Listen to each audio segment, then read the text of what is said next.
need a scarecrow after what you did, 'cause all of the birds know that I'm almost dead. I'm barely breathing, I'm barely awake. You left me in pieces, there's no more to break. Don't wake me up, not in this century. Don't wake me up, 'cause you're just a ghost inside my head.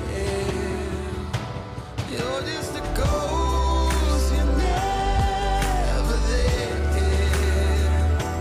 You're just a memory on my lips, 'cause you're just a ghost inside my head.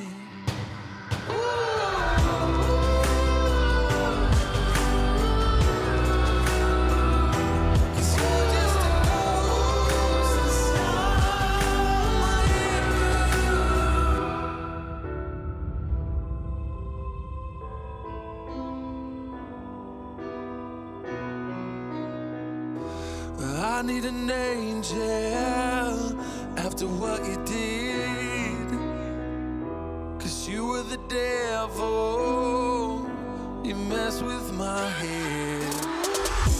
You lied to my mother, you lied to my friends. You said that you'd be there, but this never ends. Don't wake me up, not in this century. Don't wake me up, 'cause you're just a ghost inside my head. You're just a ghost, you're never there. You're just a memory on my lips, 'cause you're just a ghost inside my head. You're just a ghost.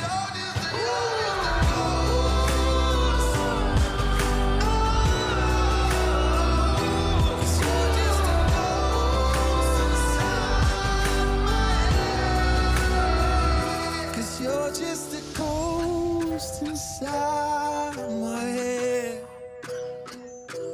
You're just a ghost, you're never there.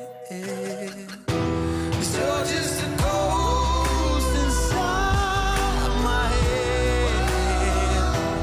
You're just a ghost, you're never there. You're just a memory on my lips. You're just a ghost inside my head. Oh, you're just a ghost inside my head.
Welcome back to the Fall 2024 NECC D1 R6 Grand Final. If you're just joining us, I'm Nomical, joined by Goose. We're in the middle of our series between the Akron Zips and the OC Eagles. So far, we've had one map played. It was Clubhouse. Akron took it in a bit of a closer fashion than you and I might have expected. 7-5 going the way of the Zips. And Goose, as we set our sights towards Border, I have a feeling that this one could be pretty interesting as well. Yeah, keep in mind that was OC's map pick, and in itself, that does show that Akron can bleed a little bit. Obviously, if you're OC, you do want to win your map pick, that being the very first map. But I do feel like it does put us in a perspective where we can really just expect more going forwards. Border, though, I don't have a lot of faith in OC. Obviously, this is best of five, so it doesn't end here on Border if Akron is able to win it. But this is not only their map pick, but those very condensed gunfights that we saw Akron have so much success on Clubhouse should be multiplied by 5 on Border, as Border is just simply a lot more of a not only smaller map but also a condensed map. So those gunfights not only will happen more early on and into that mid round, but they'll happen, a lot closer together. You're not going to have those big spaces between that entry gunfight and then the later on, because those roamers are going to have to hold so much more extended positions away from the site, or the attack is just going to be able to simply run away with it. And keep in mind that Akron is on the attack. OC choosing that defense. OC banning that Deimos. That's a counter ban. That's exactly what I said earlier in the very first map, that we were more than likely going to see the ban start to change up. So getting that Deimos off the board, removing that extra bit of intel from Akron's little belt. And then Monty also carrying on now onto border. Defensively, I would not be shocked to see a Valkyrie ban as one of these two, and then maybe a Mira. The other defensive ban is kind of up in the air. You could see a zombie taken off. I don't know. There is a lot of flexibility here on Border for the defensive bans. Nothing really jumps out to me off the top of my head besides that Valkyrie that you see there banned out by Akron. Other than that, we'll just have to see what OC are feeling here. Maybe they ban out something like a Cade or a Bandit to help make the hard breach a little bit easier. Could ban a Warden if you want to go for some smoke plants. Just with Border, there is a lot more flexibility, just because, like you said, it is a more condensed map with not as much hard breach that you need to bring, so you can be a little bit more flexible. And indeed, okay, it will be the Cade banned out by OC here. I'm not shocked by that. I would have maybe expected something like the Azami to be banned out, but then again, the Cade is also a pretty strong ban as well. And I also feel that OC is going to benefit more from the Azami because we've seen, especially on the attack, Akron is just a lot more adaptable than we saw OC be on their attack. Akron having a better attack, winning 4 rounds compared to OC's 3 rounds on Clubhouse. But I think just leaving that Azami on board is simply not only playing into the favor of OC, but also it's simply just not really a problem for Akron. So it's not an operator that they really have to ban. It's not operator that they have trouble dealing with. So it being left on the board, even though it is such a powerful operator on border, is relatively no surprise. And what we saw in the very first map from both of these teams. But again, it's going to be about this heavy extension, as we can see, leading all the way inside of CCTV over in break. And it's just to come down to the factor of whether it be how long or if OC can hold on to this extended position without having to waste a lot of player lives and utility on top of it. We start to set up for round number 1 here. We do have a pretty interesting setup here by OC. Most notably over towards security and over by 90, out towards break room. I do like the fact that they are choosing to extend out here. You want to get in the face of Akron and you want to slow them down. You don't want to give breathing room for those aggressive players like Space and like JetCon, who we saw in map number 1 when they were given any sort of space on the attack, were able to have a field day with these OC defenders. So very smart here by the defensive side.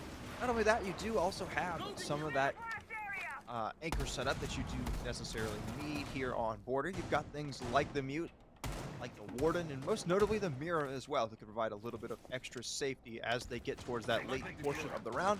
Just kind of have to see, are they allowed to get to that portion, or does Akron just run away with it with the aggressive play? OC not really putting a lot of emphasis on this extended position over inside of CC. No one's inside of break. No one is even over by top piece. The only player holding this side of the map is going to be Codes with his Wamai charges. Nothing else. Sure, he does have a rotate. He can, potentially drop down that hatch, but he has no secondary support from his team. On top of that, losing the very first entry pick and losing the Fenrir, taking away his capability to change where his mines are placed, just removes that ability. And on top of that, JetCon is able to find another, just completely isolating Codes, and now we can see that Dusty is starting to try and retrace his steps, trying and retake this position. Ooh, not for much longer. Kosha with a quick trade right back. And now it's Drewless all alone in a 1v4. Looks away at the wrong moment, and Jobu swings through to clean up the last two of that round. What a statement through this first round as Akron just sweep through the top four. Sweep is the perfect word. That is a round that not only I expected from the setup and the lack of emphasis and just overall pressure on that extended map. But again, I talked about only one player with my charges. No Jaeger, no smoke, no one supporting his teammate, and it's just an isolated gunfight that was easy pickings for Akron. And on top of that, getting that opening pick onto the Fenrir from a very aggressive play, more than likely a spawn peek or a run out, as you don't tend to see a player lose their life that early without them putting themselves in a very aggressive position. And OC reading into that, not really wanting to try and attempt that Arsenal bomb site. Again, they're going to be going all the way over to the bathroom, interesting enough, not choosing to go inside of construction and vent. But again, this is a site where it's going to force Akron to clear that map control, and rather it's going to force OC to do their due diligence and try and hold that extension on this top floor over by offices and tellers for as long as possible and try and waste as much of Akron's time. 5 seconds to go. Just have to see here if Attackers must locate and OC can defuse do the a bomb. better job of wasting time, like you said. That is really the name of the game right now, is do not let Akron get comfortable, because the moment you do, those fraggers can just come to life and do exactly what we saw in round number one. Just bully you till the round is over. And that's exactly what happened. Akron right now are just firing on all cylinders with their fraggy potential. Like even CL, is playing on an Ash as the entry operator. Didn't even really have to do anything because the rest of the back line was just doing everything that they needed to do. 30 seconds through in round number two, and already taking nice shots and nice fights at the top of East. CL with an opener on the Kita God. And I mean, wow, what a shot. Akron with the opener. Yeah, just Oh my God! Well, you can't stop this man, and you got a blitz right in front of him. And if you look at the position of where Akron is pushing, it doesn't even really look like they're going to attempt to go for that extended hold. And you can see with the soft wall being soft, there is no vertical above it. Akron can just go in for this plan, and on top of that, being in a 2v5, OC not even in a position to stop that plan if they so do choose to go for it. But it looks like they're simply going just to eliminate these last two defenders. Hunters on the prowl right now. Goose is what one might call this. Akron are just out and about. They are looking to end out this quickly. And now just one kill away from ending round number two. Kosha will confirm the plant as well. Almost a perfectly flawless round to this point. They just need to find the kill onto Sadex, and they will basically have achieved every goal of this round that they wanted to. Final player is cooped up inside a bathroom. He does get one down, so at least something for OC to lay their shoulders on in this round. But the blitz is in. The blitz is bashing people through walls, and space will close it out. What in the world was that round? I'll tell you what that round was. It was flawless by Akron.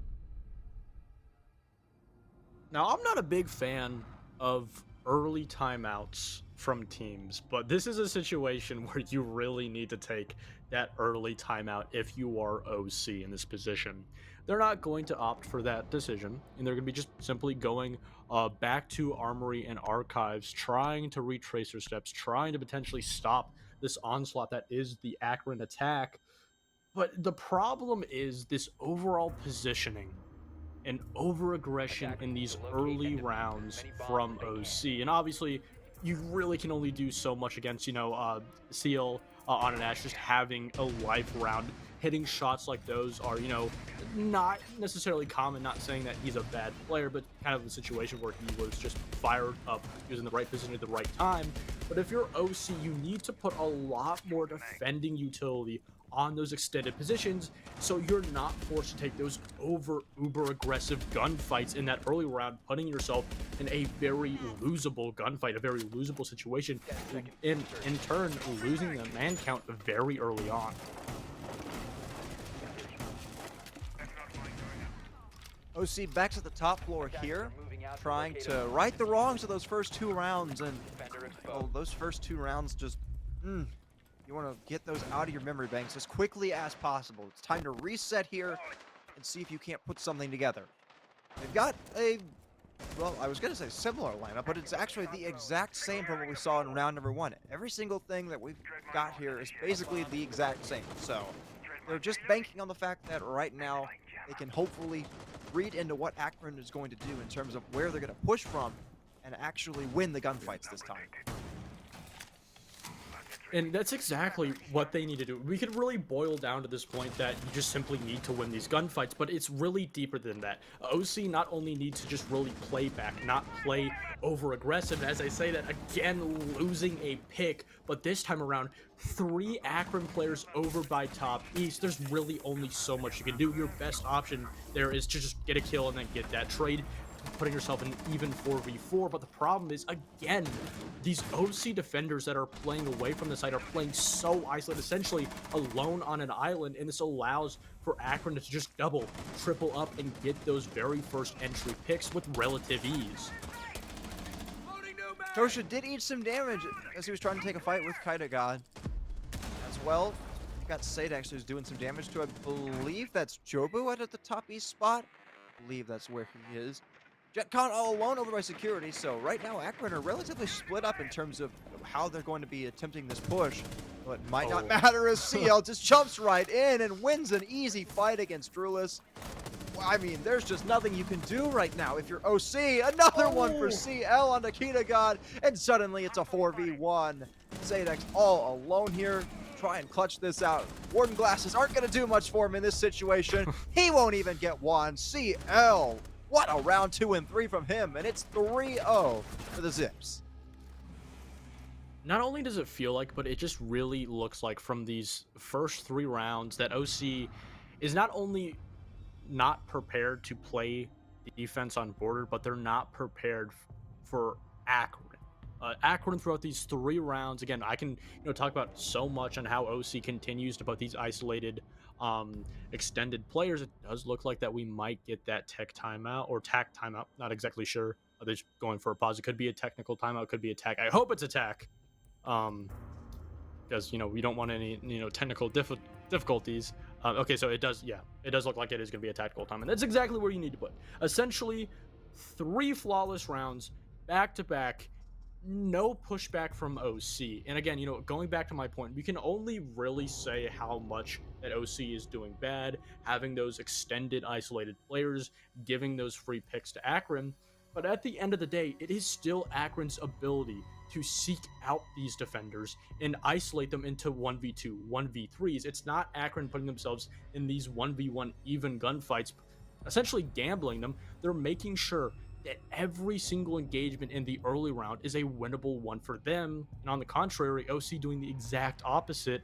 So in theory, this is exactly how you get to that 3-0 scoreline. And if OC doesn't find an answer, if they don't necessarily completely change their defense in that early half of the round, put more defender utility on those extended positions, whether it be just that secondary utility, operator gadgets, or just a second player behind those extended players, Akron, it really could look like a 6-0 half. I mean, Attackers need to locate there and just defuse hasn't bombs. been much yet from OC for me to be able to disagree with you. As of right now, you've got 2 kills if you're Oklahoma Christian through 3 rounds. I mean, yeah, really, everything that we've seen to this point I can't disagree with you. Like, I would love to disagree with you and say that I feel like OC have a fighting chance, but just through what we've seen, I hate to say it, but I could easily see this being a flawless half by Akron. They have looked very comfortable here on border, and their fraggers have been doing exactly what you need them to do. CL has been a dominant factor. Space has been an absolute gap spotter, has been doing great work for this team. And as we go back to this bathroom site for the second time, sure, you have more aggression coming out here. You've got the Vigil out on the roam with the Boss G. You've got Dusty looking for a jump out here, or at least a run out. But you can't just try to challenge these Akron players on raw aggression alone. You need that coordination and team play. Otherwise, you're just going to find yourself feeding ones. And I don't want to be, mean in this position, but after that tag timeout, we can see Dusty in this position, playing very aggressive, going for that run out, peeking every single angle possible, and he's alone. Sure, you do have this Vigil over inside of CCTV, but he's isolated, completely disconnected from his teammate, and that DMR versus a Boss G is going to win 5 times out of 10. It is a little bit more even than you would expect, but again, Akron after that timeout, or OC rather, after that timeout, changing absolutely nothing, doing exactly what we've seen for these previous 3 rounds, and just getting that jump out, escaping with his life even is lucky, and the blitz is there to shut it down. And again, just OC just changing absolutely nothing at all fronts. Here we go again. It's already starting to look like a repeat of round number 2. It is a 5v2, so very close to being flawless here. Blitz walking down east stairs. I would imagine that there won't be much difficulty trying to get in towards Tellers and getting a plant down with the Blitz, especially considering you have Jobu outside on the coverage. Try and work and pick if Drulos does decide to cross here through the wall. JetCon with another nice shot. We've seen plenty of those already through this map. And Space reads Drulos like a book. Flawlessly done once again by Akron here. That's 2 out of the 4 flawlessly done. And it's 4-0 for Akron. I'm going to use a little bit of an analogy here. Akron are in a position where they're taking this test. That test being this defense from OC. Let's say it's a midterm, and they go on to that final, and it's the exact same test. Question after question, wording after wording. In Akron, they know exactly what to expect because they took that exact same test. They saw the answers, they understood the mistakes that they made previously, and the test itself, that test in this situation, being the defense from OC, has changed nothing whatsoever. And it's kind of a situation where obviously there really are little to no mistakes from Akron, but even if OC, let's say they get that opening hit, let's say they can really waste that drone economy for Akron, these defensive setups are still relatively the same. So Akron in a position, even if they are in a man deficit or a deficit of any kind, they're going to be able to just read into this defense because they've already seen it previously. Ready for company. 10 seconds to insertion. Attackers have So basically what you're saying is Akron copied OC's notes and now are using them against them. I like that. Yeah, actually, yeah, I like that. Use a bomb. I mean, it is final season, so in the spirit of final season, in the test, Akron passing with flying colors. I like it. I like it a lot. Spawn peek here by Kodez and by Dusty. Does Dusty get one? Not quite. Unfortunate there, but is able to escape with his life just barely. Some damage eaten back up by likely Space there on the Lion.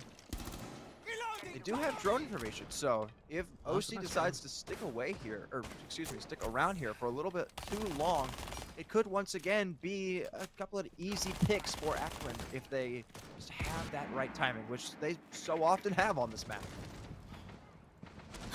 Dude, I was not expecting that sight on the DMR from Jobu.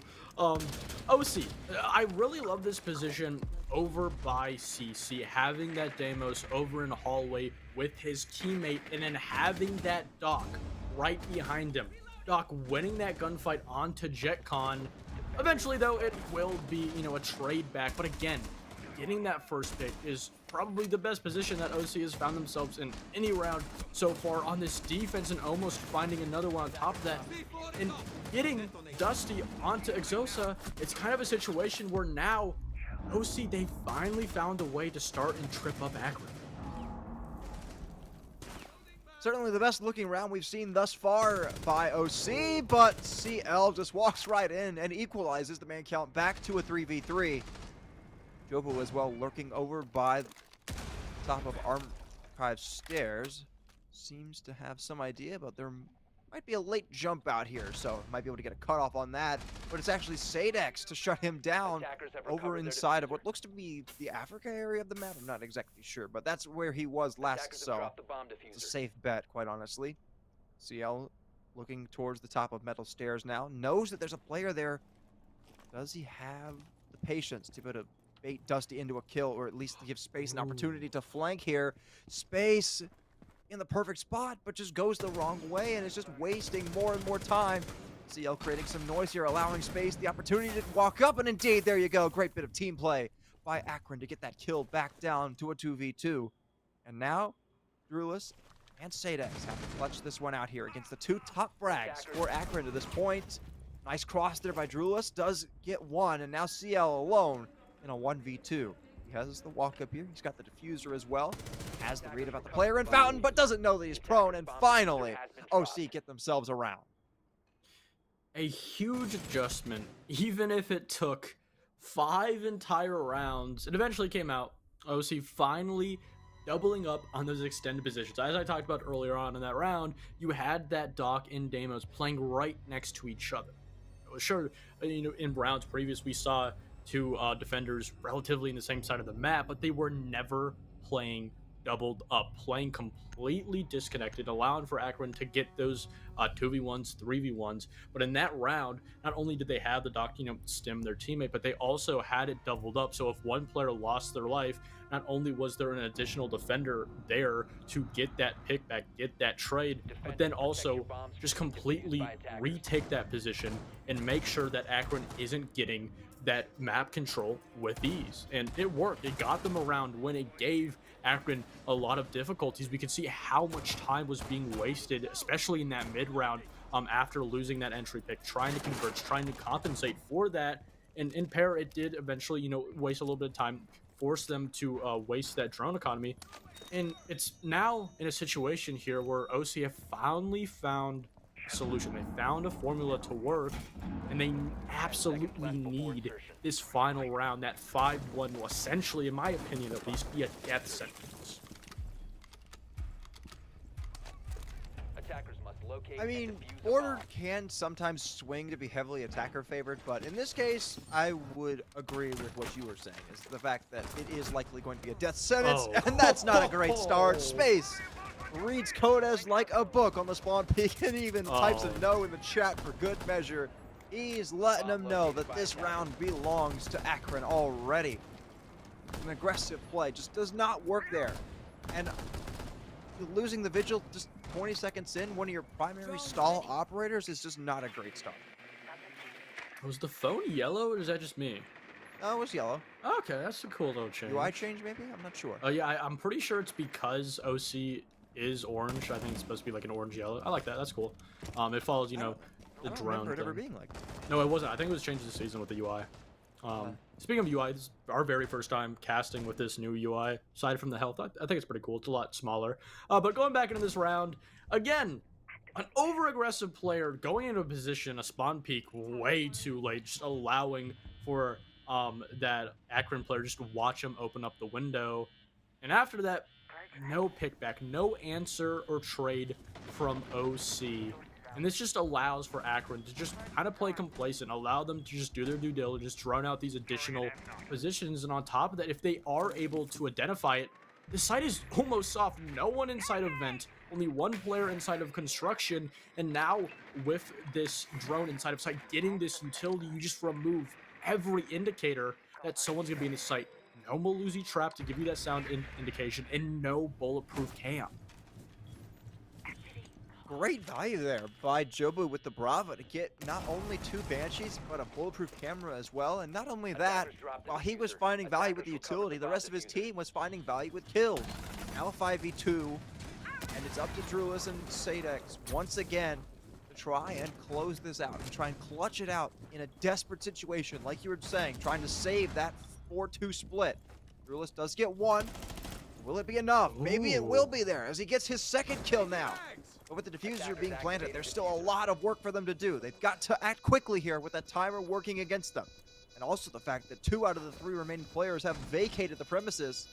Still have a lot of work to be done. Do they know about the player inside of Vents? They do not. Kosha shuts down Sadex, and now it's all up to the Warden in a 1v3. He has no information, no idea where these final 3 players are, and he's running out of time to make anything happen. He's working his way in towards a potential jump out. As that clock gets towards the point of no return, he'll just play for his life at this point. And it will indeed be that 5-1-1 for Akron, and they'll close it out with a kill for good measure. Kosha adds to his total, and indeed, 5-1 for the Zips. Not the ideal situation if you're OC. If you're Akron, you're more than happy with what you got. But again, it really just seems like Akron just did their homework, not only on border, but just expecting and being prepared for the playstyle that OC was. And I can't really say they counteracted OC's playstyle, because in my opinion, it was just poor. It wasn't even a playstyle that was hard to figure out. Again, isolated after isolated roamers, aggressive players going for spawn peaks, even going for those spawn peaks so late that the attackers were able to watch them break the barricade to get that line of sight open. It's kind of a situation where I don't want to say the word lazy, but it does seem like they haven't really, gone through the reps. They don't exactly know what they want to do. They're, putting themselves in a situation where every round they're trying something different that they haven't tried before, whether it be rounds previously or just, talking all the way back into scrims, practicing this map of border. And again, a best of 5 is a situation where, especially if a lot of teams, like it does seem OC has a little bit of a smaller map pool, you kind of have to pick, the better of the 2 bad.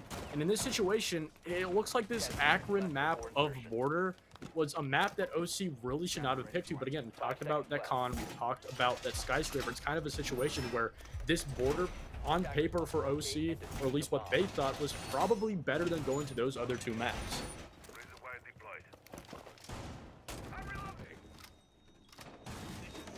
Yeah.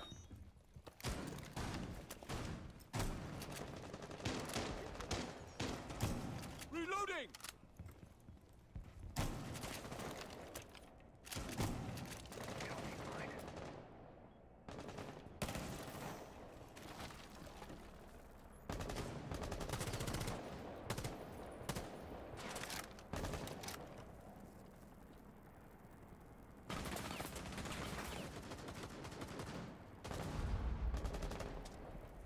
Changing mag!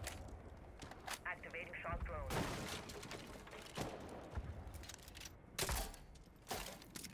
Go on deployed.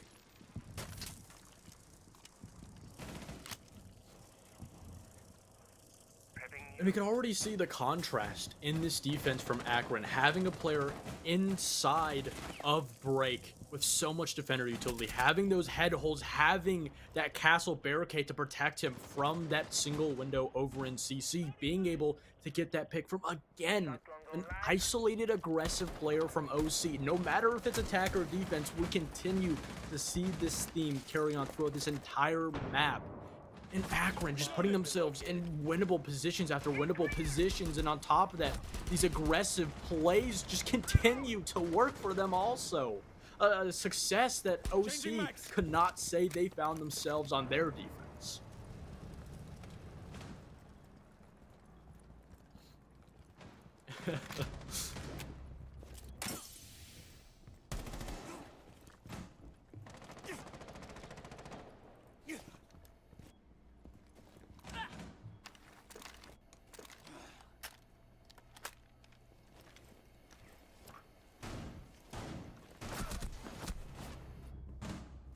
Oh.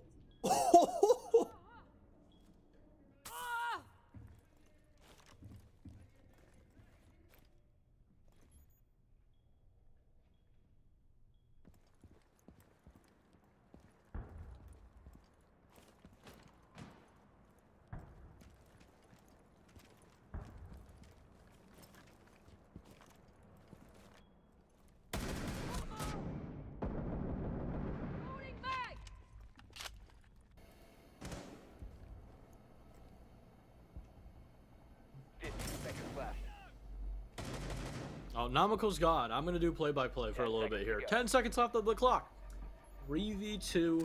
They do have the bomb, but they don't have any map control. OC has absolutely no idea where these last couple of players are. There's going to be an exit frag for Derolis. That's all that's going to be written in that round. As Akron, not only they find their very first on the defense, but they also find themselves sitting pretty on that, you know, tall mound, that being a map point. Hello. Am I back? Oh, Perfect. he's back. I'm told I'm back. I'm not sure what happened there, but I believe we are back. We're back. Yeah, so I was kind of saying there while I was talking, but apparently not talking, that, you know, it just was not a great time there for OC trying to walk their way in through metal detectors with man disadvantage. Especially when you lose all of your HP there, it just fighting from a man down there against 3 of the top players from Akron, you just weren't having fun. And it's match point here for Akron on map number 2. So far, so good for them. It's been, you know, just business as usual. They've had a great time. Yeah, and again, it really just does seem like that Akron is way more prepared for this entire map, to a point where OC cannot really do anything. We see a lot of the times, not only in collegiate, but, you know, any siege matchup, when a team is just so prepared for a map, it's kind of a situation where OC, a tactical timeout, you know, us changing up just one small little part of your entire game plan isn't going to work. There's going to be so much work you need to do that it can't be done inside of the map, inside of this game day. It's kind of a situation where OC are looking like they're going to have to, you know, go back to the drawing board after this map later on in different matchups. As Akron, they're looking to get that 7-1. A reminder that Cholet is our next map, and it looks as though we might be barreling right towards it, with Akron taking a 2-0 advantage into that map, looking to put themselves as quickly the champions of NECC for this fall semester. We are still a little bit of ways from that. OC are definitely not out of it just yet. A 5-1 comeback is or rather 6-1, I guess, 5-round comeback is definitely not unheard of, but it is very rare. And with what we've seen thus far, it's going to be a very hard task. Yeah, it is. And again, these defensive setups from Akron are just so deep and complex. I think especially, you know, one factor that we really haven't touched on are these really deep and long angles that Akron have really set up on this defense. It allows them to hold these angles from such an extended position that they don't immediately have to be in that position. For example, we can see that they can hold inside of CC or even in break all the way from offices, not putting that player in immediate danger, but still having a line of sight to potentially cut off or even kill an attacker trying to take that space. And, you know, with those drones, they can only really see so much in that peripheral vision relatively in that close aim. So you're not going to see these deep angles. You're not going to be seeing where these defenders are. And OC, they just have so much in front of them that they have to work with. And on top of that, they don't really have an answer for it. Kosha trapped inside of Archives right now, but he does have the support of CL, or at least he did have the support of CL. Dusty there to shut him down. Kodez as well gets on the board, so a nice clear out of the top floor here, at least most of the top floor, as there's still one more player, Space and JetCon, doing work, but quickly they're dispatched of as well. I'd like to apologize, gentlemen. I cursed you into an early grave. Now down to a 1v4 for Jobu here, trying to send this map away in 7-1 fashion. Has the idea about a player at the top of metal stairs, but instead will opt for a rotation back towards the side and walks right into Sadex. So it may not be a 7-1, but still a long way to go. It's very interesting because OC didn't necessarily change a whole lot in that round. They were still playing very aggressive, going for those isolated gunfights. It just looks like Akron weren't really prepared for it in the individual situations. We did see, you know, I think the best, I guess you could say, what's the word? I guess you could say the best example of it is that player oversight in Archives in that little corner by default plant spot, having that pressure from that balcony window, and then on top of that, that Dokkaebi call and a drone on him. Sure, you didn't have an additional attacker right next to him, but you did have external pressure aside from that player simply holding that angle on that single window, just putting that position where that player was going to die. Not only did they have the info on him, but they also were putting him in a position where he had to deal with that Dokkaebi call because he didn't want to expose his position. He wasn't even aware if he was exposed, not even really sure of where that player was, that being the Ash on that balcony over by vents. It's kind of a situation where those small little changes, those small details that you need to put on these isolated gunfights, sure, it doesn't really seem like that much, but it can impact a round more than anyone can really tell. And those are impacts, and those are, steps, that due diligence that we haven't really seen OC not only take on the attack, but we didn't see them take that on their defense either. I'm being told I sound like Barry Benson from the B movie, so I don't Wait, know how who said that? I don't know how to take that, so Is that Twitch chat? no, it's our producer. So I'm gonna be honest, I was a little bit flabbergasted by that, so I missed like half of what you were saying, but I'm sure it was all great stuff. We love color commentary from Goose. Round number 9 here, and what is... Oh, he says apparently I sound like Jerry Seinfeld, not Barry Benson. That's a better comparison. Being compared to a real man versus a bee. I'll take that. I'll take that. Ooh, Space with the very first pick, though. It's going to be absolutely huge. Speaking of, Space not only has had such a huge impact in that kill department on Border, but also even on the first map this entire series so far. But again, those isolated attackers continue to just dwindle down that man count for OC as they lose gunfight after gunfight. And even in situations where whether or not they have direct intel, Akron are more than aware of where these players more than likely are playing. And now you find yourself 4 rounds away from overtime and 4 players in front of you. Yeah, Kaida God's got a long way to go here to save out this map. He's got 3 players roaming on the top 4 that he will have to take and win fights against to have a chance. Ooh. Does some damage to Space, but is not able to punish him for pushing through that rotate hole. Flash grenade goes out here, looking to try and challenge onto one. Nice headshot onto CL. Still a long way to go. Gets it down onto a second one, but Kosha's there for the quick trade. And Akron utilized great aggression and great team play to lock out map number 2 of this series in 7-2 fashion. Now just 1 map away from being your fall champions. Yeah, that is a very important factor. Only 1 map. That will be Chalet next. But I think one of the most important signs that we've seen in Akron's gameplay is the round previous than we just saw. They had a lot of problems leading to the one and only attacking round won by OC, but they immediately fixed it in the round next. And it's a situation where that's why we're not seeing these leads trickle down into essentially a situation where they continue to give these rounds. Akron are not only aware of how OC is playing, but they're also even, I'd say, more aware of their own mistakes that they're making as a team. Certainly a long way to go here if you, or OC rather, are going to pull a comeback off in this series. I'm sorry, it just sounds like it makes more sense. But OC still have a long way to go. Akron are just 1 map away from closing this series out in dominant 3-0 fashion. But before we find out if map 3 will be the end or if we'll need to go to map number 4, we're going to take you to a quick break. And we'll be back, potentially the final map, in just a few minutes. What exactly is a meat substitute or plant-based jerky? Call me a meathead, but when I want a meat snack, I want real meat. The kind you find at Wenzel's Farm and the only kind they use. Handcrafted in small batches and naturally hardwood smoked right here in the heartland of America. Wenzel's Farm offers 14 flavors of mouth-watering protein-packed power in a stick, except no substitute. Wenzel's Farm, real meat for real life.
I am here in the middle of nowhere.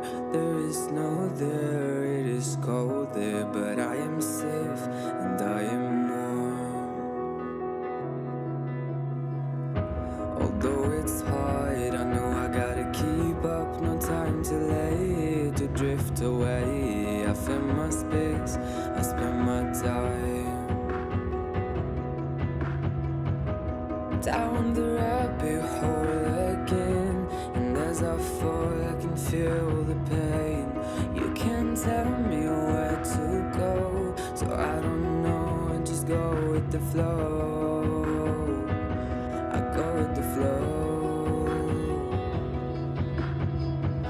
I'm falling up, I'm falling down, from the sky and from the ground. Up above, just like below, and I don't know where I should go. 'Cause I'm stuck in limbo.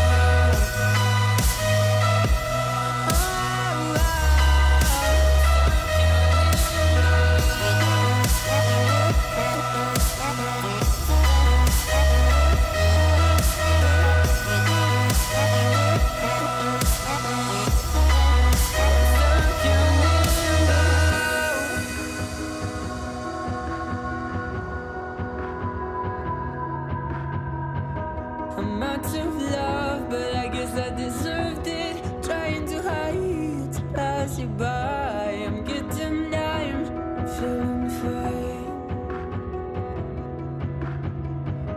I'm light as air, no one can reach me. Lost in a dream, lost in between. Let's keep on flying, let's keep on breathing. I'm falling up, I'm falling down, from the sky and from the ground. Up above, just like below, and I don't know where I should go. 'Cause I'm stuck in limbo. Oh,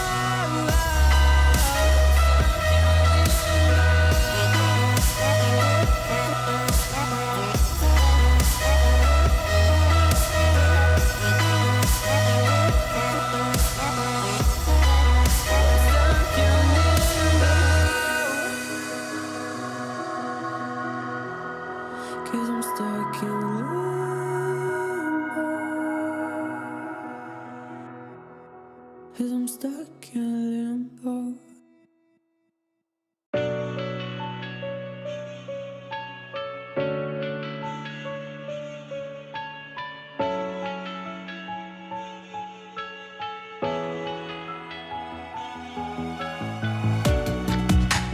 Living in the same routine, like the seasons I'm on repeat.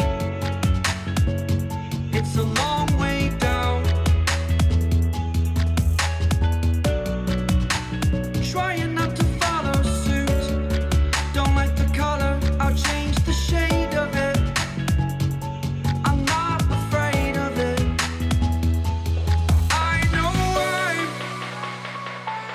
I know I'm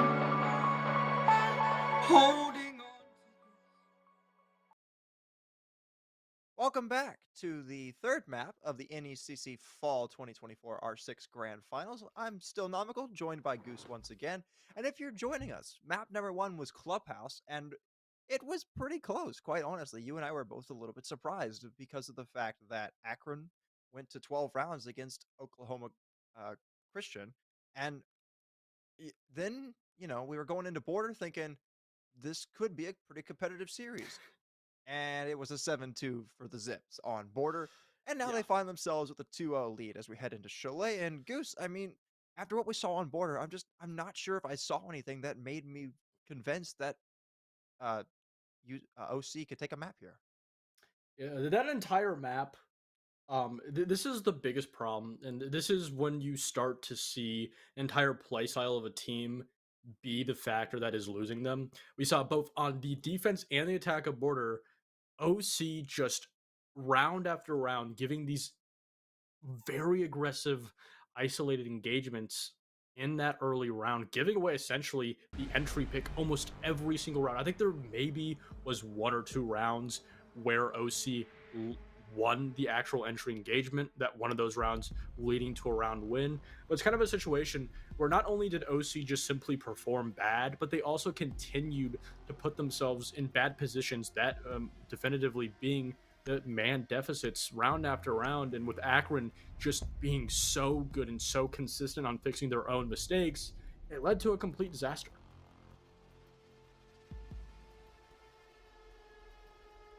Am I crazy?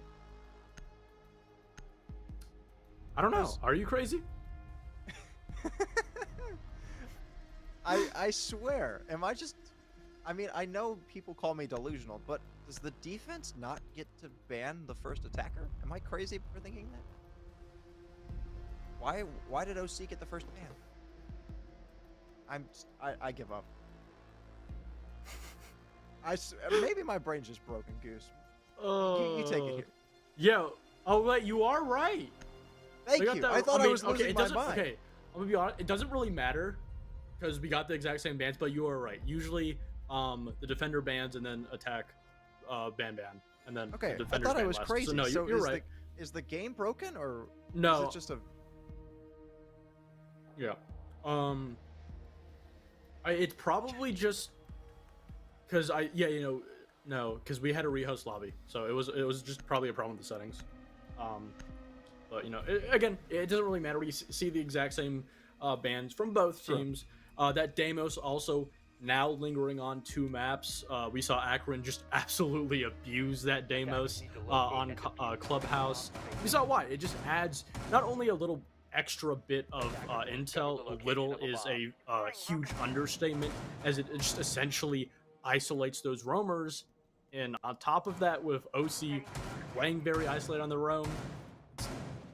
Oh, we got an update.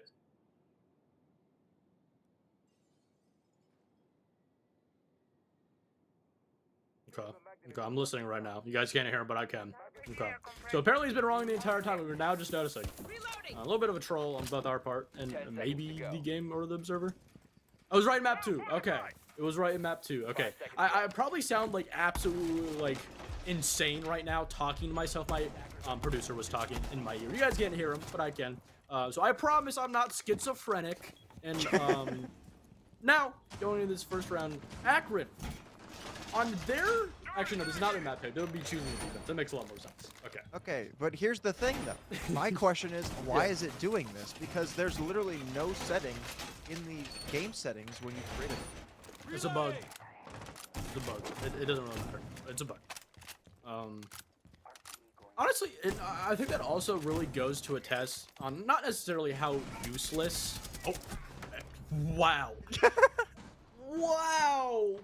Such a late setup by JetCon, but honestly, not even late. That's an absolutely phenomenal little lurk there from Dusty, finding that early pick. Whether or not he was going to be able to make those vertical holes a little bit earlier, Dusty doing a great job of just getting that lurk so early on, and Codes, after an entire map, finally getting that no back onto space. Going for a drive. About halfway through the round here, and this is the first time in a while where we've seen OC almost a whole map where they've really had the driver's seat through the early portion of a round here. So far, great stuff from them. And not only that, but they've dispatched 2 of the main fraggers, and maybe a 3rd one here if they could get the shots off. Ooh, Codes just barely missing the head of Jobu, but comes back with a nice frag. Now down to a 5v2. Just about half the round gone, and now it's up to CL in a 1v5 as OC have just swept through this first round. He will get one onto Dusty, maybe a second one through the hatch. Head peeks forward, but not able to land it there. An unfortunate miss by CL, as it'll still be a 1v4. He tries to work through another nice shot, now down to a 1v3. Maybe a third, for CL, maybe a 4th. No more, unfortunate there. It was so close, but Codes is able to shut that down and prevent the catastrophe from getting any worse, or catastrophe that could have been from getting any worse. And thankfully, OC are able to lock that out. again, going back to that lurk, I absolutely love it. Not only because it was so successful. Again, I attest that whether or not JetCon made those vert holes earlier, it wouldn't have really mattered because he still wouldn't have been able to get a pick. He still got that map control for free, spotting that gap in that extended defense from Akron and taking advantage of it. And we haven't really seen a solo lurk player lurking on purpose. Obviously, maybe a couple of rounds in the previous, we had to, OC in a man disadvantage, so they had to go for that lurk because they were forced to just work that man pick. They were forced to find a way to compensate for losing those kills. But in that round, that knock was there purposely, trying to expose those gaps, fill that space, and then eventually find that opening pick. Exactly doing her job.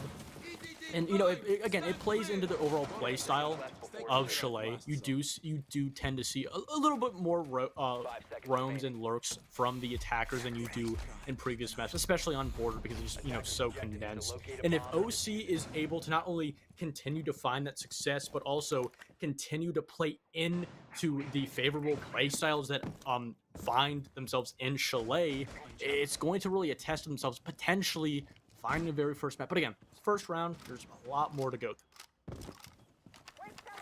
Bit of a risky spawn peek there a minute ago by JetCon. If he'd stuck around a little bit longer, might have had the lineup there, but unfortunately for him, the players will get past in the main snowmobile wall will get open wide up by Kaidagod on the thermite. Now at least OC have a way into the site here. Got some drone work going in as well. Spotting the fact that this area is pretty well clear. The only players in sight are back by Weinstone or at the top of main stairs. Drulis could look to go for this here if the opportunity does present itself, and he decides that it's safe enough to do so. The player has repositioned in towards blue, so it might be a little bit more dangerous to try and attempt this now. It looks as though he's going to try and commit to it. Let's go ahead and stick the diffuser here.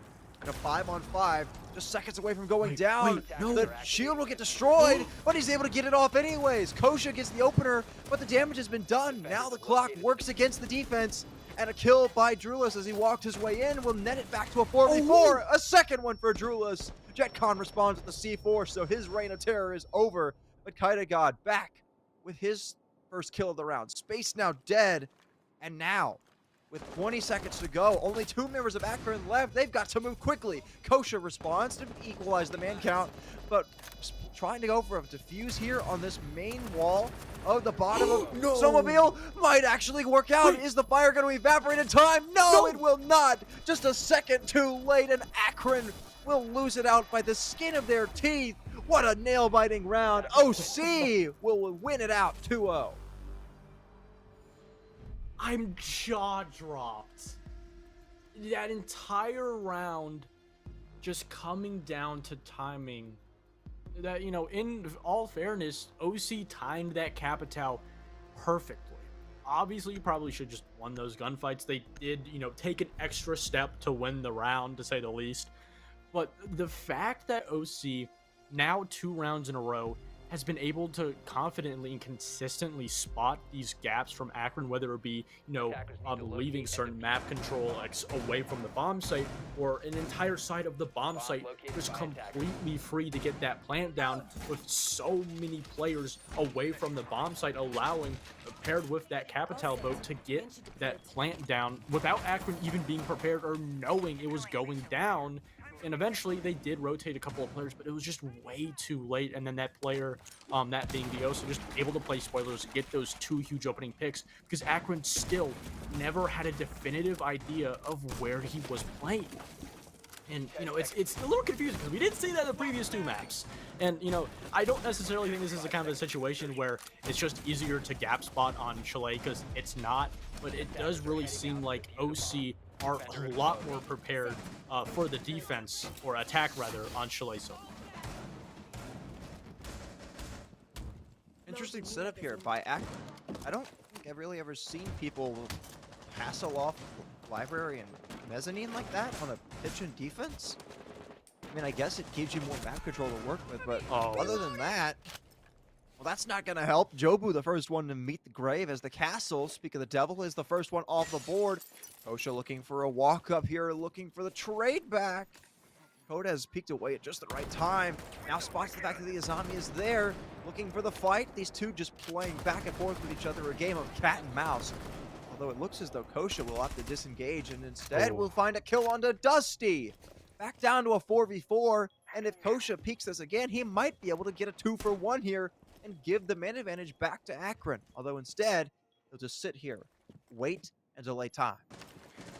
Again, these long angles that Akron are able to set up to just completely deny space taking from essentially across the entire map is just absolutely huge, and has put them in a spot where OC aren't really in a position to really deal with them. That player jumping into reading wasn't going to know that there was feet holes paired with the head holes all the way over in default plant inside of reading, and it's kind of a situation where these drones, sure, they can clear out reading, but you're not going to see these head holes, this line of sight being held from across the map on the other side.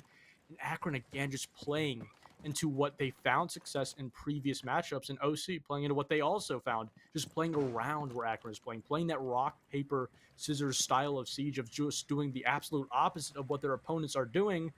But they've wasted so much time. The very first pick, sure, it's a great opening, but now you've lost your Nomad. You haven't been able to get any map control, clear that player outside on that head holes over in box, and it's a very difficult situation that didn't start so far off like that. Here comes Kodez on the walk up. Oh no, he catches Kosha looking the wrong way. But thankfully, CL is there for a trade back. Drulis is able to shut down space, however, and man advantage back in favor of OC here as they look to walk in with 40 seconds to go. The only problem is they don't have full vertical control to work with. There's still a player up above who I believe is CL, causing problems. Although that's a nice trade by Kodez, shutting him down, and now JetCon all alone in the basement with a lot of work to be done. Looking to go for a late flank here, interestingly enough. He's going to be able to walk up here and might be able to find the player with the diffuser. Kaidagod's looking to reposition and get this down safely. Does he know about the player inside of office? He does not. Kodez with a huge round, and OC are up 3-0. Again, it's just so confusing to me. The fact that these past 3 rounds, OC have done a phenomenal job of just identifying these defender positions and then eventually using their utility and drone economy to just push them out or even deal and kill with them. And it's kind of a situation, again, as I said before, we didn't see this in the previous 2 maps. Again, I don't really like to say this because, in my opinion, an easy point to make, but it just really feels like OC has just woken up in this matchup, and Akron, notorious for fixing their mistakes, 3 rounds back-to-back in a very definitive fashion, to say the least, even with one close round just going down to a split second. Akron going to be taking their time out, going back to that idea that they want to fix these problems so they don't snowball into something bigger, that being potentially a 6-0 half, but I mean, Akron's still in a very comfortable position to get that 3-3.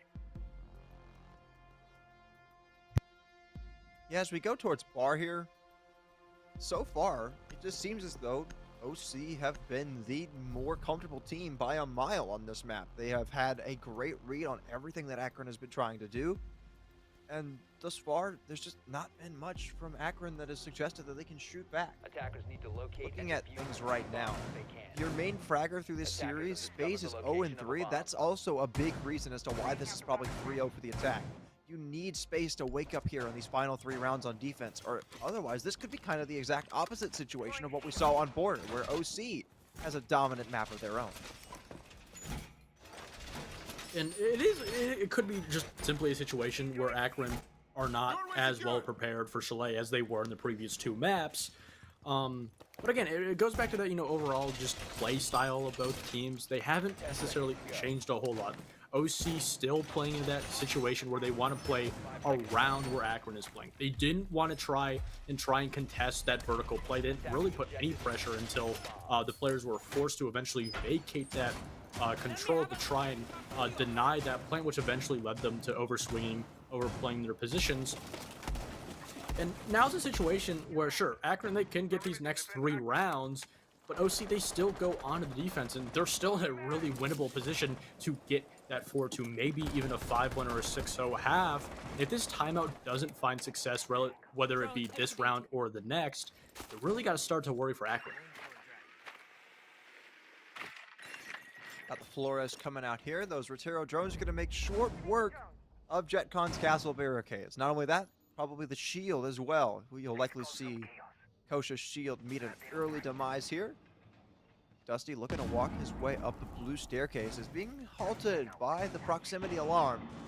Though this Dokkaebi call could be the absolute perfect time to sneak past and maybe find an opening pick here, and that's exactly what he'll do. Dusty onto CL with an opener, but quickly shut down as he walks up the library staircase. But indeed, going 1-for-1, especially on the Wamai, is a great start, although Kosha with 2 big kills, 3 big kills for Kosha here, and now it's all up to Kodez, left in a 1v4. Man, oh man, how the turntables have turned. And it's this time the top frag for OC left it all alone here to try and win out this round. Kosha holding court at the top of mezzanine. What a round from him. It's only a matter of time. Give him the 4K at this point. Give him that 7th kill. With the round he's had, he certainly deserves it. Though Kodez will fall away and maybe look to walk his way down below. It's a mirror window watching his every move if he tries to go in through that window sill. Likely won't try to attempt that because that would almost certainly mean sudden death. Smoke grenade could help with that though it looks to be more just bait at this point. Here comes the jump in towards Coat Check. Oh. Castled off everything Kodez does. It's just not working for him to this point. Just not a whole lot of options. And also, I really love that Akron, they're not over swinging. They're staying in their positions. They're making sure that they hold these points of the map that they so need. And as I say that, JetCon just over swings. But with this dock in the position, he's more than ready to shut it down with the vertical paired below. And that was the very first round. Throughout this entire attack on Chalet, that OC played directly into the setup that Akron had. We saw that lurk yet again from the knock. But then after getting that pick from bottom blue, went right up Vine stairs, playing directly into the setup that was over by reading and top mez. And Akron, they were prepared for that. And that's why he lost his life, because that knock walked himself into essentially a 2 to 3 man crossfire that he wasn't going to win, that he didn't even have relatively any info on top of it. A little bit of an overheat in my opinion, but again, it goes to show that OC really bank on playing that, rock, paper, scissors style of siege, finding the spots of the map where Akron are not holding, taking that essentially free map control, and then using it to their ability. In the round where we saw they didn't do that, Akron just shut them down. They were more than prepared for a push that was very head-on in front of their face. That's why you had that dock inside that little corner of reading, more than prepared to just stay his ground. Even the Capital Bulls, he's able to heal himself. And OC just not really playing their best ability. Attackers are moving out to locate Basement a bomb site diffuser. here for Akron. You have the cast. Cap can. There we go. Words are tough sometimes, They're man. Words are tough. Like, this is like the one thing that I cast right now. I don't get a lot of practice, so It's all right.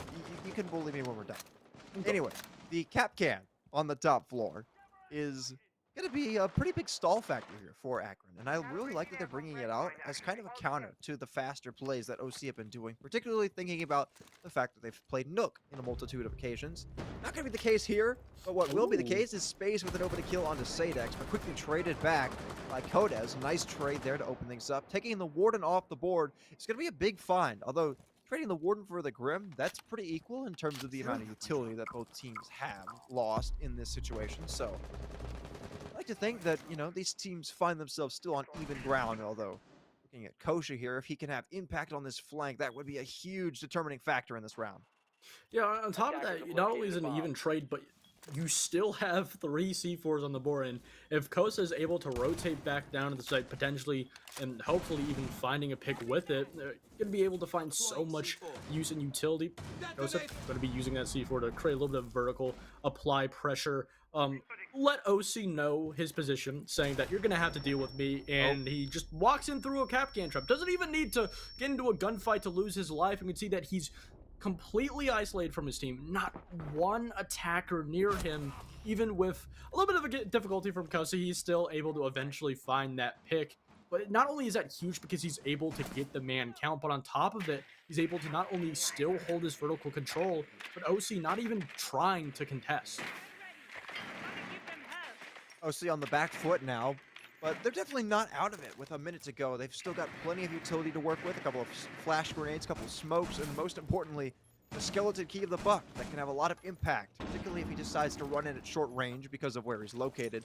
Not going to have a lot of impact on the vert. Here comes the swing, but it's actually a trade by Drulis, although JetCon quickly shuts down Dusty. Man advantage still for Akron, but one player's been allowed to cross the pillar, a second one as well. They're looking to get this plant down, but Jobu swings out from blue. JetCon nets the last one, and Akron draw back within one. Yeah, we saw, a couple of those Akron defenders on the bomb site get a little bit too antsy, allowing for OC to claw back to a 3v3.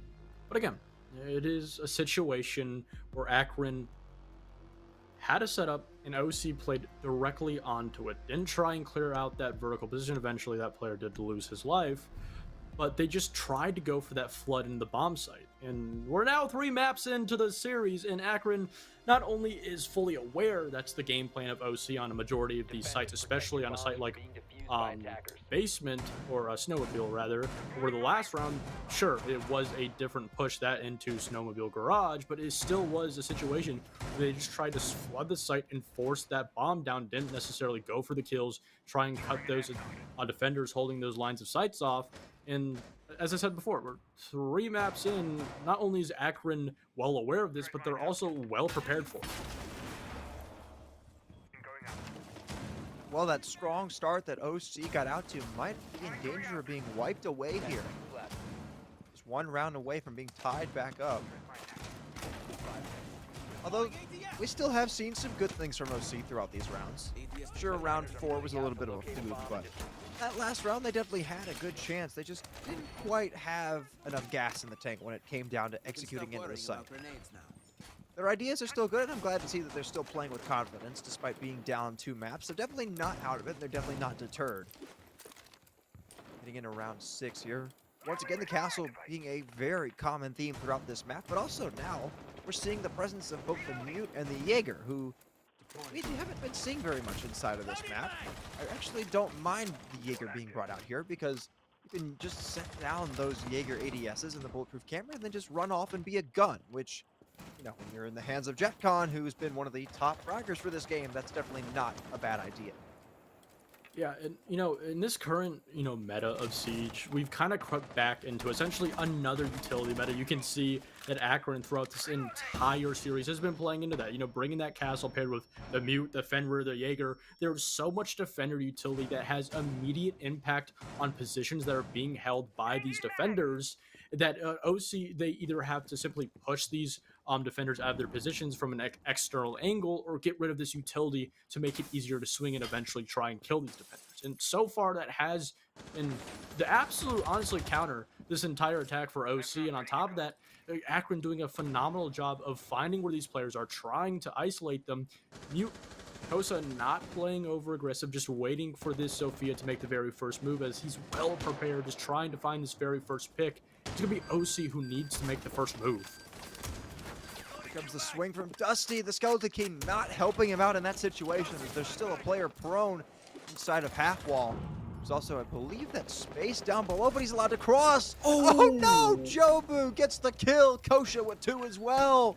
And suddenly this round has just been flipped for Akron. Everything started to go the way of OC, but now in a 5v2 man deficit, it just, man, you gotta be kicking yourselves after that one, because that was all for the taking.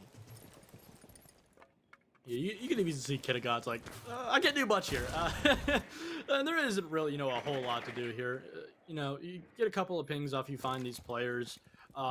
These last 2 OC players have 2 options. They can take these isolated gunfights, try and work back that man counter, try to find these 2v1s. But with 4 players on the board, you're not going to really find that.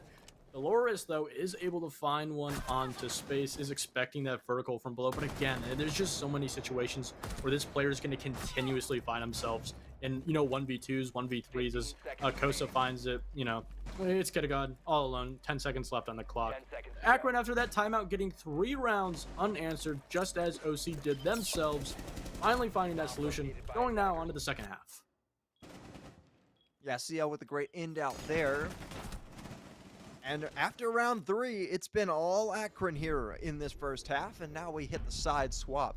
Another good thing to see, if you're a fan of Akron, is the fact that, well, literally everybody on the team is capable of massive fragging potential. We saw map 1, it was JetCon, and I believe it was Space. Map 2, a lot of it goes to CL and Space. This map, Space, a little bit more quiet, but you've got players like Jobu, CL, and Kosha having a great map. So literally everybody, any combination of these 5 players are having a ton of impact, whether it be in the utility department, kill department, or just the presence that they're bringing throughout the map. It's been great to see from this Akron squad, and quite literally right now, there is not much that can stop them.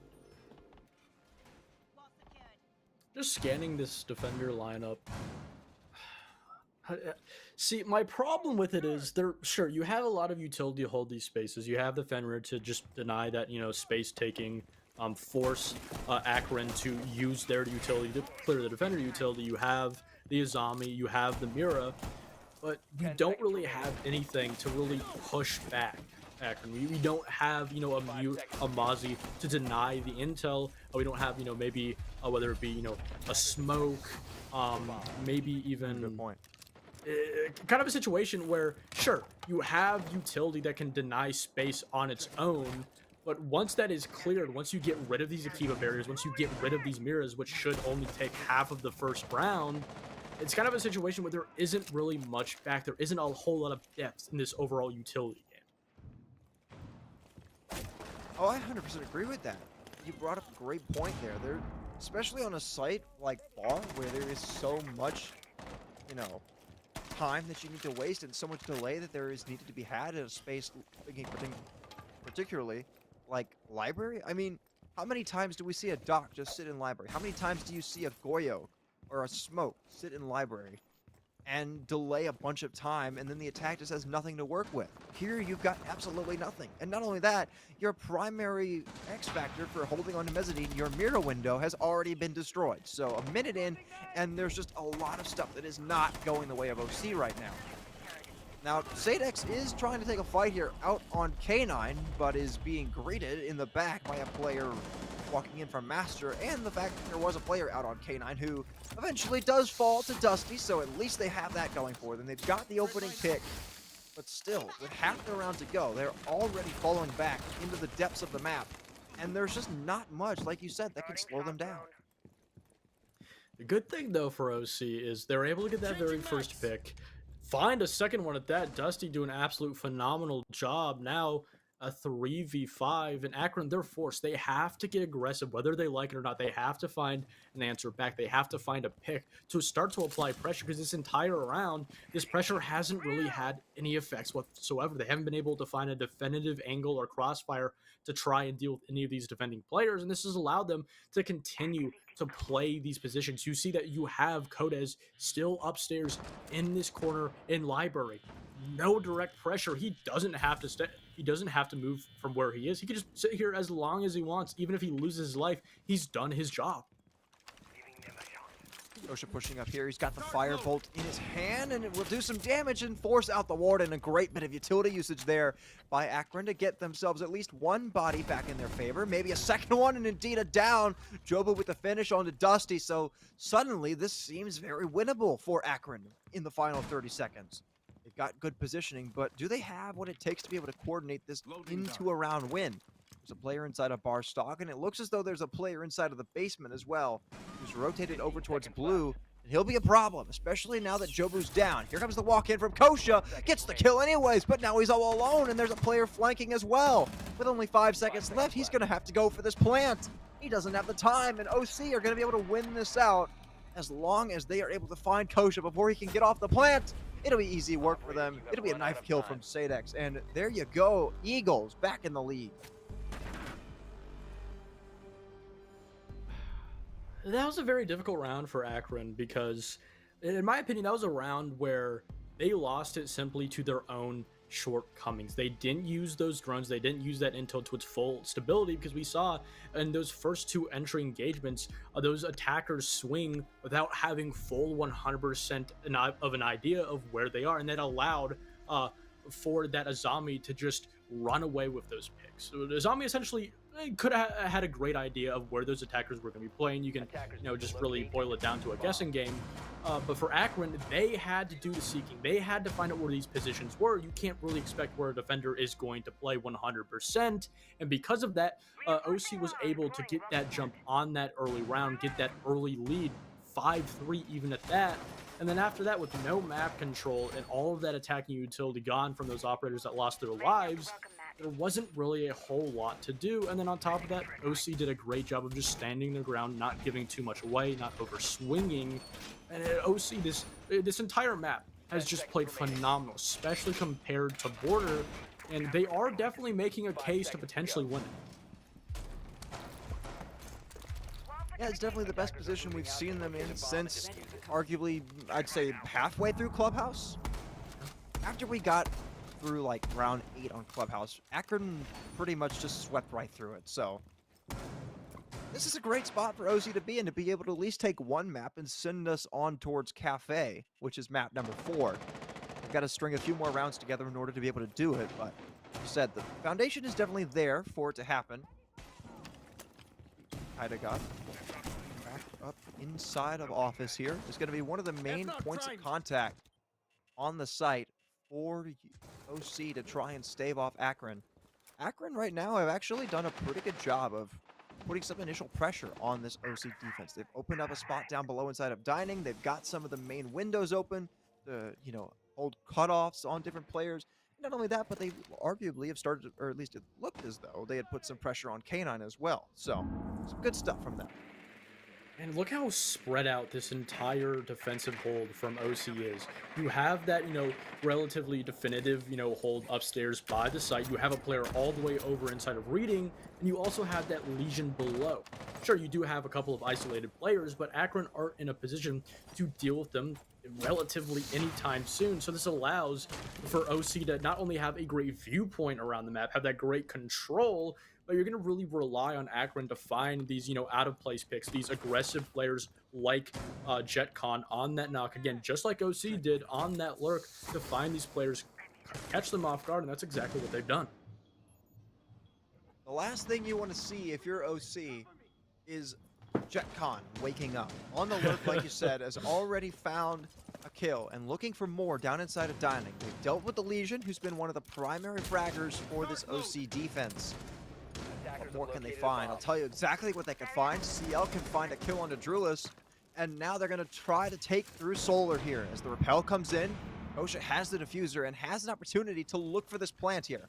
There's a player over by Piano that they will have to clear out, but with how they've set up their crossfires and cutoffs, this should not be too much of a difficulty, although they aren't watching for the player inside of Master. Here comes a swing out, a second kill looking for Sadex, not able to get it. JetCon with 2, and now Kitagod's left alone in a 1v3. Jobu with the Cali will end that one out, and we are tied back up at 4.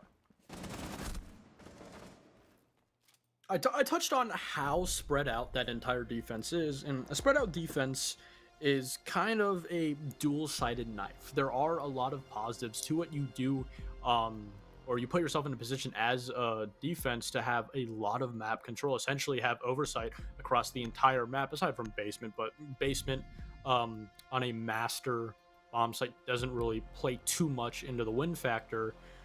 But on the contrary, it also allows for the attack to isolate those roamers, isolate those extended players away from the site. Most importantly, being that Legion inside of dining that JetCon was able to find very early on. Because you have so many players spread out, you're not going to be able to have every single position that a defender is holding to have a lot of defending utility behind it. And because of it, you have a little bit of blind spots, a little bit of soft spots rather, where you don't have as much utility. That Legion playing inside of dining only had 3 reinforced walls and nothing else.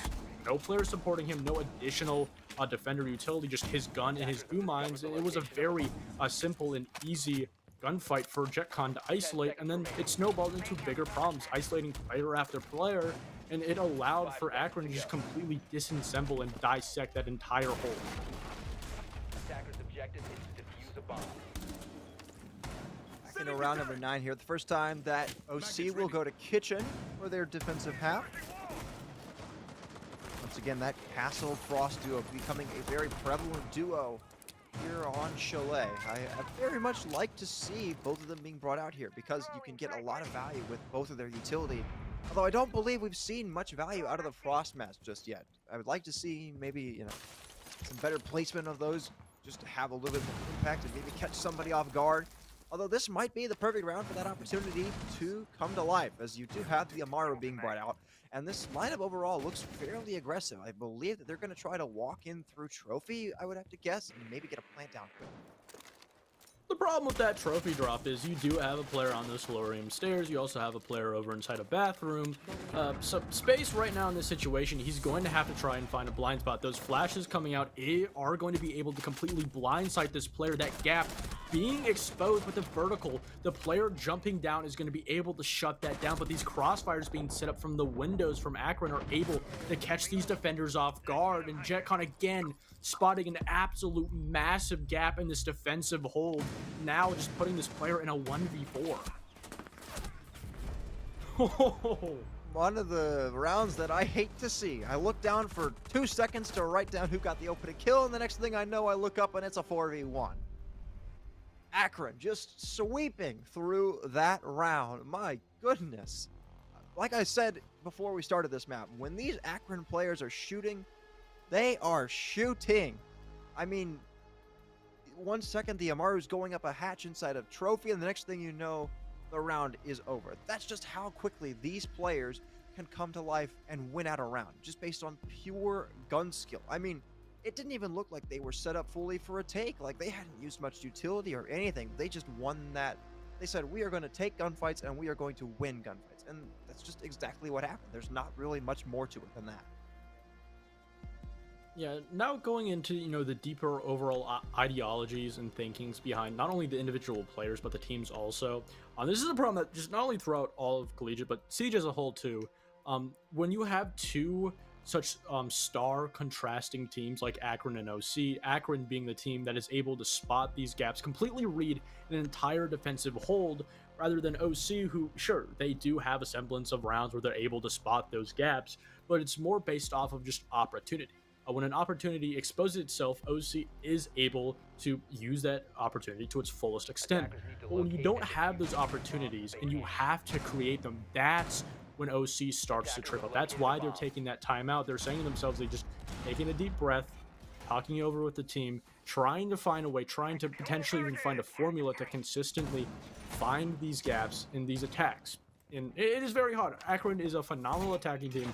We saw not only in their previous playoff games, but in this series as a whole, especially on Border.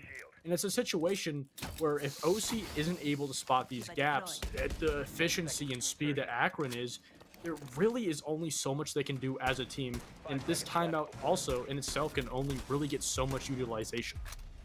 Attacker's objective is to defuse a bomb. Well, we were commending OC for putting up a valiant effort here through 9 rounds of Cholet, but might not be enough here to send us to a 4th map, as Akron with the lead once again after winning 2 rounds in a row. Find themselves firmly back in control of this map and of this series. Reminder, just 2 rounds away from declaring themselves the fall champions here in NECC. Be a dominant fashion if they got to it, although I don't think too many people would be shocked by that result. Like you and I were talking about in the lead into this series, Akron are by far one of the best teams at Collegiate, so definitely not a shock. Now, looking through this bar setup right now, not too much once again to try and slow them down. You were talking earlier about how a lot of the drone work was going to be relatively easy for Akron because there isn't much to slow them down, and that's once again the case here, and you're just seeing that on full display. I was about to say Nicholas, but it looks like Cortez was able to shoot out. That's an absolutely huge little pick there, even though it isn't, a player, even though it isn't a kill. Being able to get rid of those little charges from Ace allow for that Fenrir to play in his place so safely. But on top of it, somehow Akron have been able to deal with this Mira, forcing Cortez to play aggressive more than he would like, exposing his position, and finally Akron finding an answer before. Sure, you're not going to have a 3-2 man push onto these players in these extended positions, but using the attacking utility, that Twitch, getting rid of that Mira, and on top of that, just exposing these lines of sights as Akron, they find themselves in a 5v2. Just 2 kills away from series points are Akron. Drulis eats some damage and gets finished off through the wall by Kosha. Now Sadex left all alone in a 1v5 to stave off series point. Kosha 15-5, having a great chalet. Looks to get the plant down as well. Sadex walking his way up through 45 here, spots a player over by the library stairs, but is unable to win it. How about a flawless one to propel Akron to series point as they sweep through bar, like we've said so many times before, in dominant fashion. And that's another thing that we really didn't talk about in that very first round for Akron, that they did lose on the attack, is they didn't really do a great job at clearing those positions, whether it be just getting rid of the mirrors, getting rid of the reinforced walls. We didn't see that. You could see in the very first round that they attacked bar and gaming, that mirror all the way up to the last 30 seconds when Akron was clearing that top floor control, that mirror was still up. Last round though, that mirror was dealt with 30 seconds into the round, a very stark contrast. And it goes back to my point.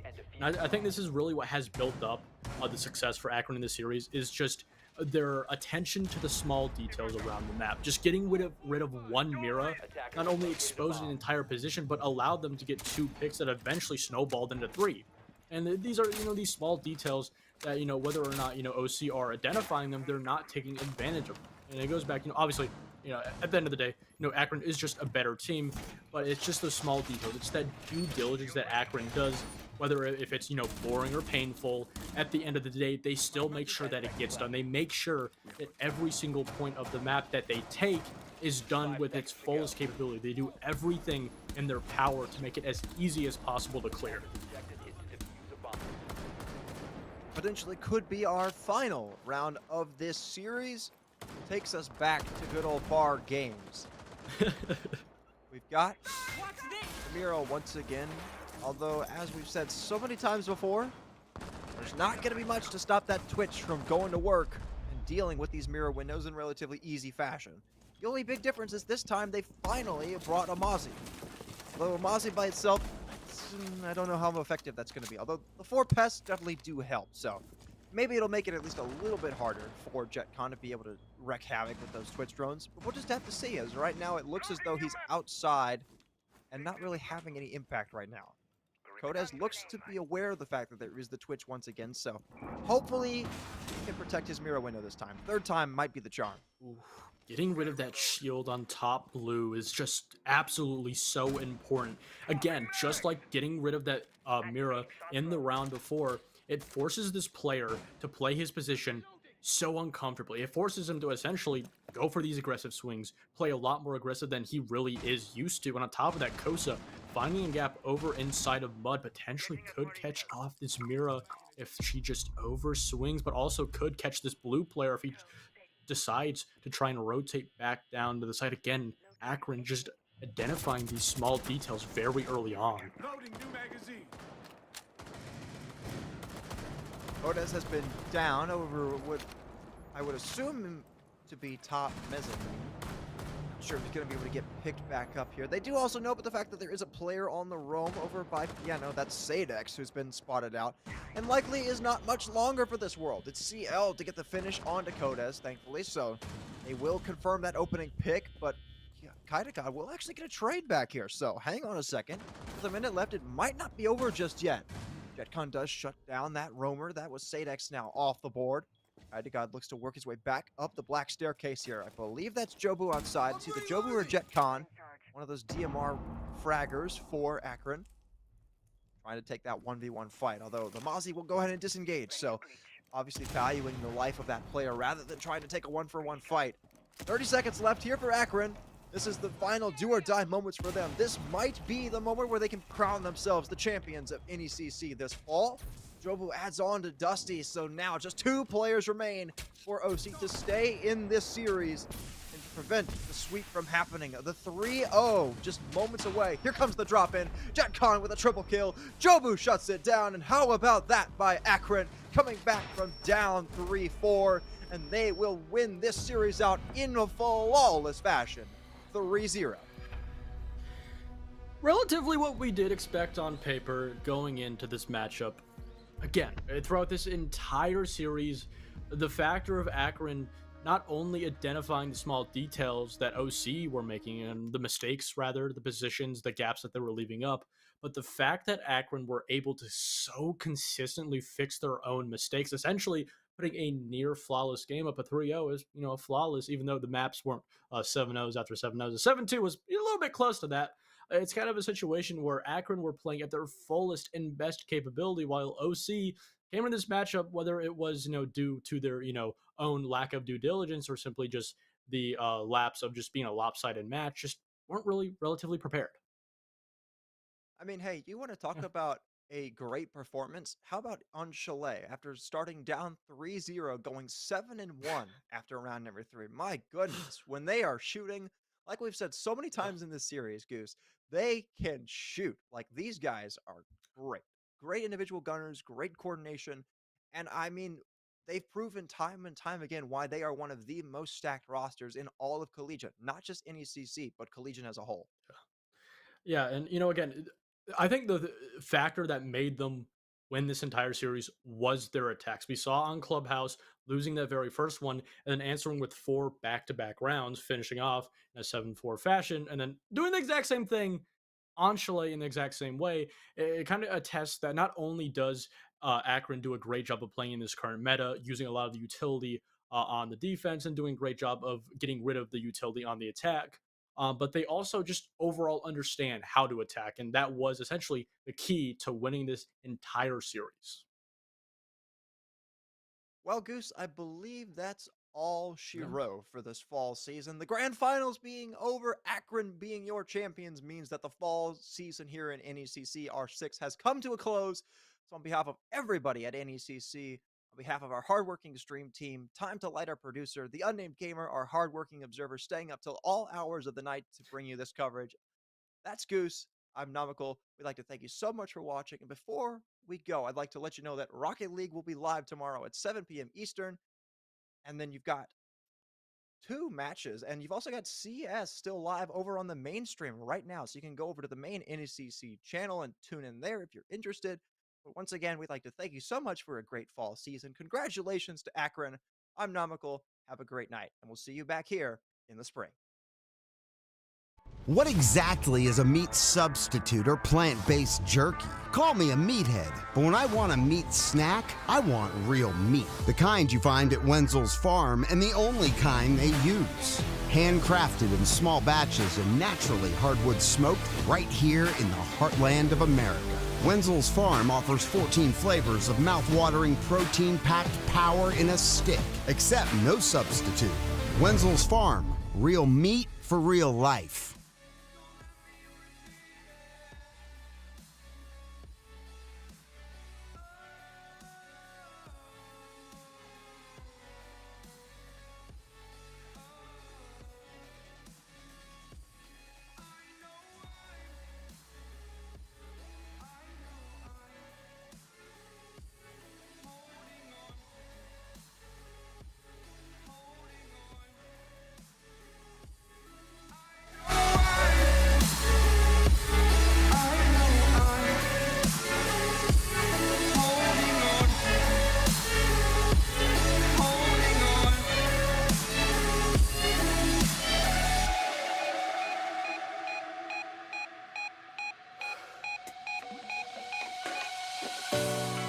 Fast forward a year or two, friends have changed, but so can you. So can you. For too long about the mistakes, while I resent, I learned to hate. Forgot your names. Fear the struggle to follow on. Need to focus to prove you're wrong. I'm not wrong. I know why. I know why. Holding on to this. Holding on.